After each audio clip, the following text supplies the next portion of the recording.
Wake up, Pittsburgh! I'm Matt Peiken, and this is your local newscast for Tuesday, December 30th, our last of 2025 on this short New Year's week.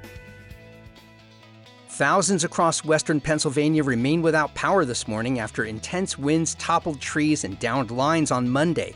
Gusts reached up to 56 miles per hour in parts of the region, prompting a wind advisory through early today. Duquesne Light and Penn Power report over 15,000 outages combined. While winds are easing, cold temperatures and snow remain in the forecast. The National Weather Service expects periodic snow and highs in the 20s throughout the week, with a couple of inches possible by New Year's Eve, potentially complicating any celebratory plans. Read more about this in the Post-Gazette.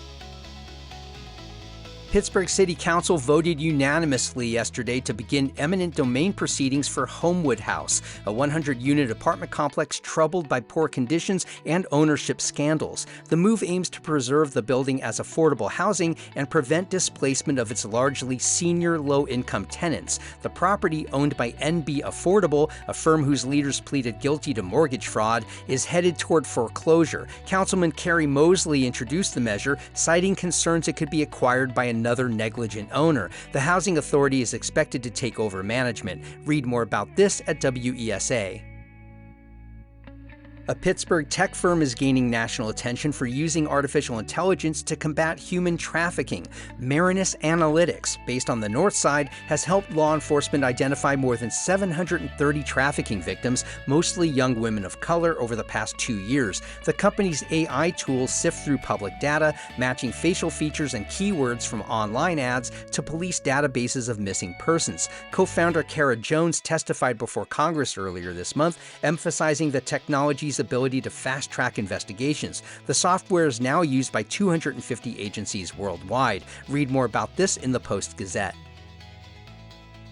2 specialty fire trucks purchased by Pittsburgh more than 5 years ago for $600,000 have never been put into service. The vehicles were intended to fight tanker and railroad fires using foam, but city officials now say safety issues have sidelined them. Problems include unbalanced foam tanks, improperly placed heaters, and piping that doesn't fit the city's equipment. Despite being tested at the fire academy, the trucks remain idle. Councilmember Bobby Wilson says the city may have wasted tax dollars and is questioning why the trucks weren't returned. Read more about this at WPXI.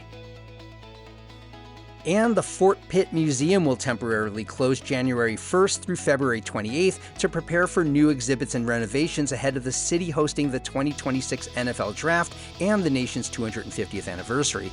When the museum reopens March 1st, it will debut Pittsburgh Revolution, a new exhibit spotlighting the city's Revolutionary War legacy with rare artifacts and interactive features. The museum is part of the Senator John Heinz History Center. You can read more about this in the Business Times.